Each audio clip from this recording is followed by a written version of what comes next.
Hello， 大家好，我是桌游玩主和合拍工作室的艾伦。今年呢是桌游玩主的第10年，那么我们也一直在思考，怎么样才能够在自媒体的道路上能够越走越远。那么我们非常荣幸，在今年我们10周年之际，能够有机会来邀请到一位在桌游自媒体的道路上走得非常远的同行，他就是做了超过20多年的 Dice Tower 的创始人 Tom Vasel。我们一起和他聊了聊为什么做桌游自媒体，以及在这条路上是如何坚持从第一天走到现在，以及他对一些桌游游戏行业的一些看法，以及他对于中国原创的桌游设计，以及像中国桌游自媒体等等相关的一些建议。那么这次访谈真的很不容易哈，因为一方面我们和美国是有时差，另一方面呢，我们采访的时候也是在 GenCon 前夕 ，Tom Vasel 的行程也是非常的繁忙，所以非常不容易能够和他去深入的探讨一些问题。进入正片。Cool. Turning your area of interest into a career or like a business, right? How do you maintain your passion for board games? Or, have you had any period of times in which you were, slightly feeling fatigue, fed up, or you like your passion was kind of like fluctuating? Or sometimes I'm tired of the board game industry. That happens occasionally. I get tired of the online board games, and that happens on occasion. You just get tired of stuff. But board games, sometimes I don't want to play board games for a couple hours. But then I just go to the next day and I want to play them again. I like playing games. Even if I wasn't a reviewer, I would still play games. Definitely. Yeah, because you started as a board game player, right? But then you became an influencer, and then it's arguably one of the most influential YouTubers worldwide. Do you see any like challenges when you were developing, when you get famous? I don't think I'm famous. I'm only famous in a board game room, right? As soon as I leave that room and walk 5 minutes away, no one knows who I am. I don't know. I always tell people just work hard. My goal was always to tell other people about games. I'm happy when I see lots of people playing games, and that's always been my goal. I guess, obviously people know who I am now, but also I've been doing it for 20 years, 22 years actually. And so that's a long time. So I always tell people, if you want people to know who you are, you need to do it for 10 years. I see. Yeah, it's really exciting to hear about that. So I think on part 2, I think Emmy will have some questions about you, creating this channel, your thoughts and how the channel develops. So I will just hand over my time to Emmy to move on to those questions. Yeah, thank you. Because it was last year that we know there were a lot of board game publishers in Korea. We went to Board Game Con in Singapore, and we had a chance to meet a lot of people playing board games and publishers from like an Asian area. It's really interesting. Also, I'm going later this year. I'm going to be in Thailand for at Siman Con, and I know there's lots of publishers from all over Asia coming to that. It's in the beginning of November in Bangkok, Thailand. I was at a convention in China in 2019, yes. In Beijing, I think, right? In Probably, Beijing. Yeah. I think the rest of the team met you in Beijing. But you did sign on a game cover to me saying like, "Hey, Alan, it's sad that you're not here." So I still kept that game in my house. Oh, good. That was really fun. I was really glad we came. Also, I was really glad it happened in 2019 and not 2020. So I got there just in time. Well, let me ask you a question. In 2020, the world shut down. In 2019, there was a lot of relationships we were making with Chinese companies. That's why we came, my wife and I. And then it seemed to disappear. Maybe there's hope that will happen again, that there'll be more communication now that we are farther from 2020. Yeah, and there was a period of time in which the world was segregated with each other. Sure. But I think with the openings in 2023 and 2024, I think I would say it's getting more communicative between, I think, China/Hong Kong versus the external countries and world. So I think it's even better than the COVID period. Another interesting fact is that right at the beginning of 2020, Sonic and I started to do the video format like the YouTuber. Because before that, we only write articles in another platform to communicate with the players by articles, not in video format. But entering into 2020, we cannot go out. We just stay at home, and we started to think how to communicate with others and to let others see us from online. At that time point, we started to do the video channel. And until now, we accumulated 60,000 followers. Still very small, but we still are making efforts to make it grow better. Great. Well, congratulations. So another question from me is that how did the idea of creating Death Tower channel come from?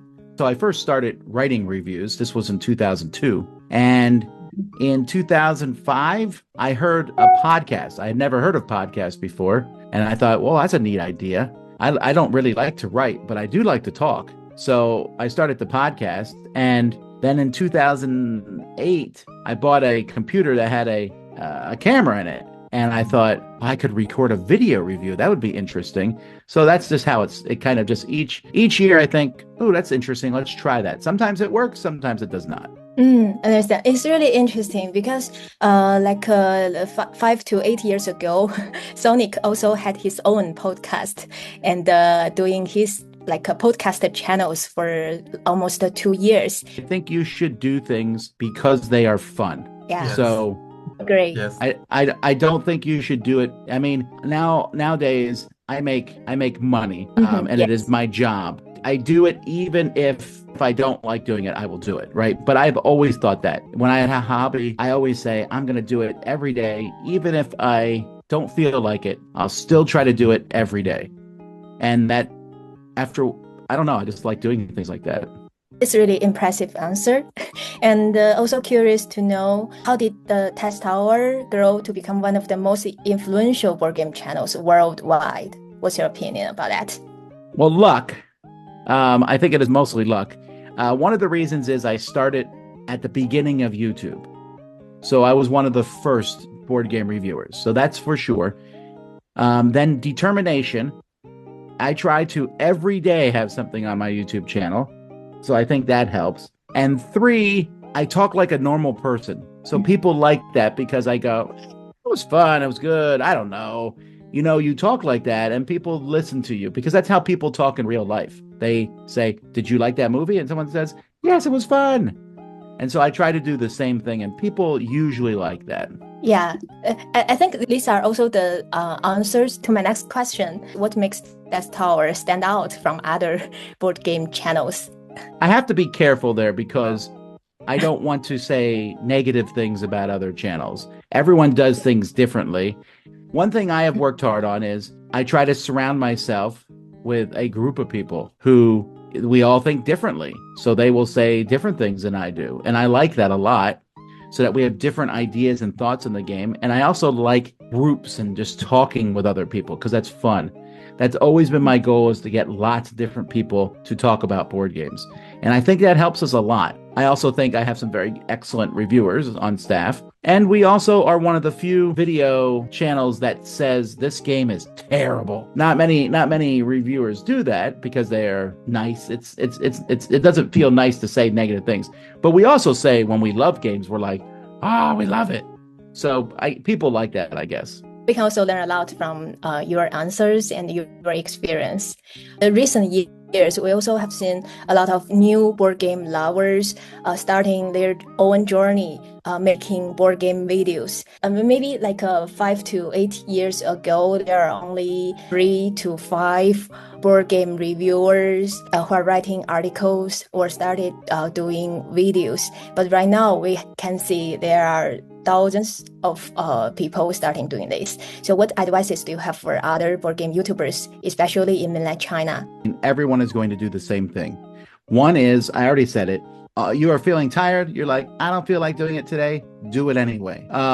If you feel like that every day, then stop doing it because you should only do something if you love doing it. But you're not going to love doing it every day. So you still need to do it every day. 2 is, are you different? Are you different than other people? I try to do things a little bit differently. 3, you need to be short. Longer is not always better.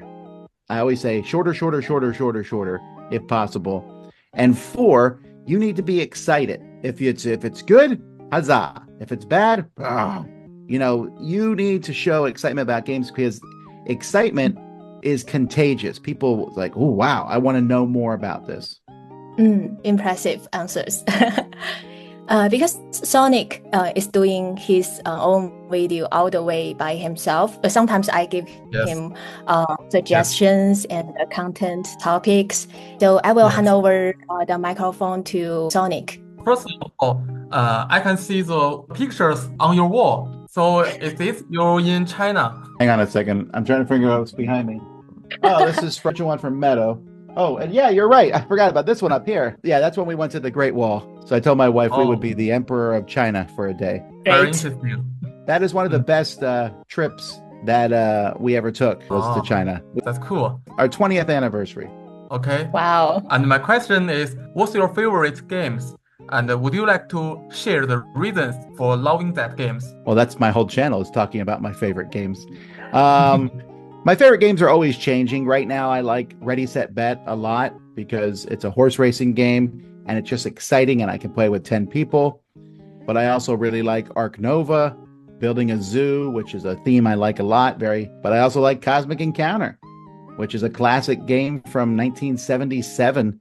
That's just about negotiation and working back and forth. At any point, those are probably my 3 favorite games, but things change and come in and out. You prefer Europe games, am I right? Not necessarily. I don't really care where a game comes from. You know, every year when I go to Essen, I'm always interested to see the games that come from China and Thailand and, Korea. I find that to be really interesting to see the different games from all over the world. So it doesn't matter to me where a game comes from. I just like to play good games. Okay. Do you have any suggestions you would like to give to Chinese designers? Yes, I think that just keep trying and making good games. I would not worry if the world loves your game. China is big enough. There's so many people there. Try to get people there to enjoy your game first. And then if it goes outside of China, that's fantastic. I think it's important to go to international events like Essen Spiel is a good one to go to.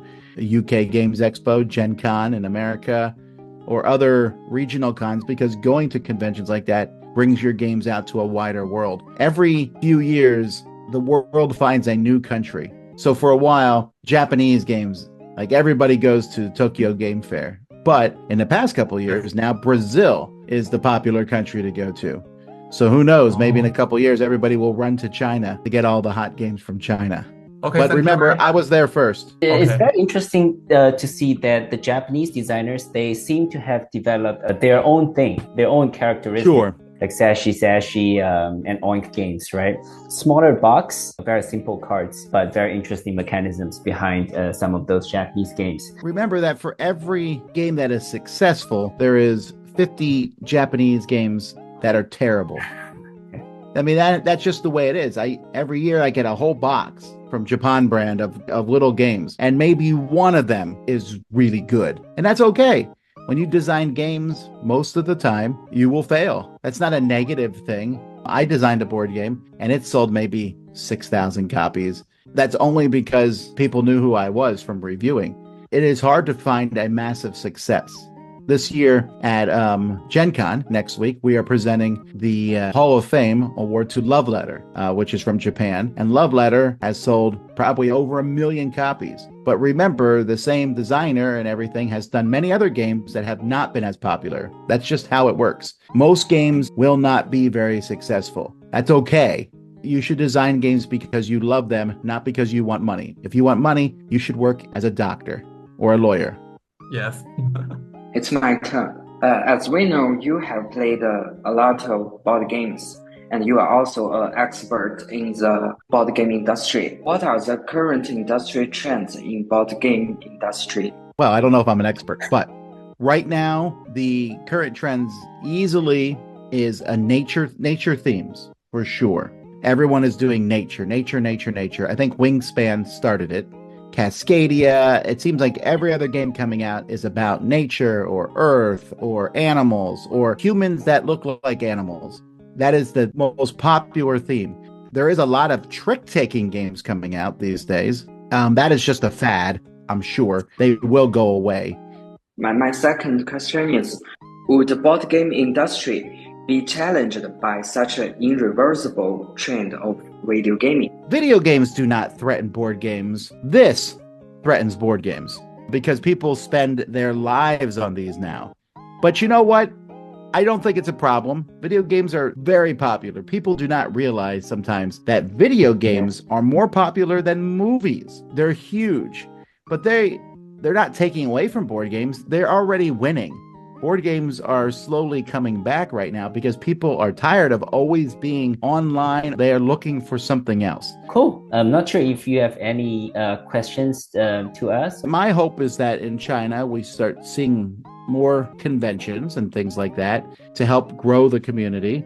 Will any of you be at Essen this year? It was a long travel to Essen, unfortunately. But we'll definitely try to make into like one of those international conventions sometime, just to try to experience the larger market. I think within China, we do have a lot of conventions actually, but I think majority of those conventions are restricted to those Chinese games and Chinese publishers. But we do have quite a number of conventions. Cool. Let me know the next time you guys are doing something big because I want an excuse to come back to China sometime.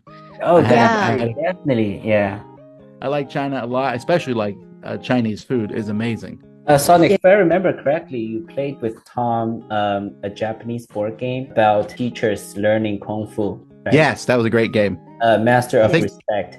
I had a great time with that game. I still have that game on my shelf, opening like once every month. I really love that game. I think it's about time. So thanks so much for your time today about anything about board games.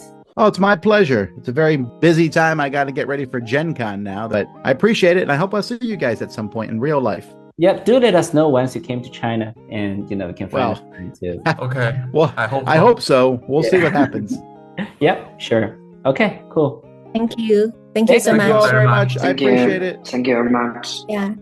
好了，那么以上就是本期视频的全部内容。如果你喜欢这一期视频，麻烦在下面留下你的评论、点赞、关注。同时也欢迎大家在评论区告诉我们你希望我们去访谈谁，说不定有一天我们可以安排上。好，那我们下期视频再见了，拜拜。